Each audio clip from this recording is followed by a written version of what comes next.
Bon, le moins qu'on puisse dire, c'est qu'on a eu plus de changements que chez la grande sœur Red Bull. Aujourd'hui était présentée au grand jour la nouvelle AlphaTauri AT04, toute vêtue de blanc, de bleu foncé, mais également de rouge, due à la venue de Robert Kubica en tant que troisième pilote et son sponsor Orlen dans l'équipe. Au niveau de la livrée, on reste sur une base assez classique avec le même code couleur qu'à leur habitude, avec comme seule réelle différence des motifs et des incrustations des deux couleurs assez différentes des années précédentes. En effet, on constate que cette année, le nez de la voiture se retrouve intégralement blanchi alors que tout le reste de la voiture arbore une blouse bleue à l'exception du logo AlphaTauri assez volumineux positionné à l'arrière de la livrée. On distingue donc nettement une coupure entre l'avant et l'arrière de la monoplace au niveau des deux couleurs. Mais ce n'est pas tout puisque comme énoncé précédemment, elle adopte également quelques petites touches de rouge à plusieurs endroits, ce qui vient apporter un peu de couleur à cette livrée certes efficace mais parfois aussi un peu monotone et terne. Cette année, Tsunoda devra élever son niveau pour être considéré comme le patron et leader de son équipe et peut-être pourquoi pas encore avoir une chance de pouvoir un jour rouler dans la Red Bull. De son côté, Nyck de Vries est également sous pression puisqu'il peut à tout moment être viré si les résultats ne suivent pas, car la filiale Red Bull est allée le chercher l'année dernière pour le deuxième baquet chez AlphaTauri, mais ils n'ont jamais investi sur sa carrière avant ça, donc il n'aurait aucun regret à s'en séparer. Cependant, je pense que la pression qu'il va subir ne sera pas non plus la même que celle pour Tsunoda. Malgré son âge avancé pour la F1, il reste un rookie cette année et donc, comme pour tout le monde, il aura le droit à un temps d'adaptation.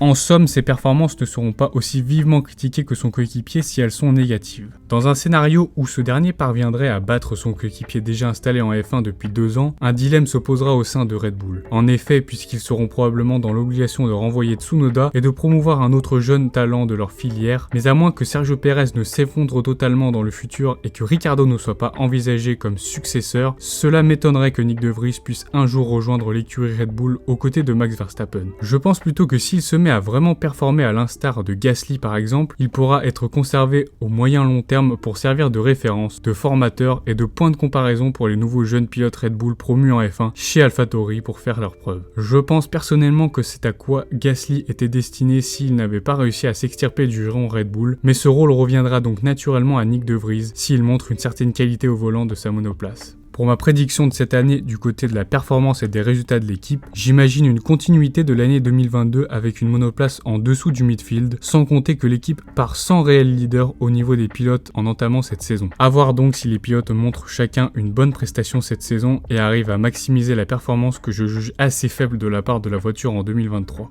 Voilà, cette vidéo touche à sa fin, j'espère qu'elle vous aura plu, n'hésitez pas à me le faire savoir dans les commentaires et je vous invite aussi à liker, partager et vous abonner à la chaîne. Merci.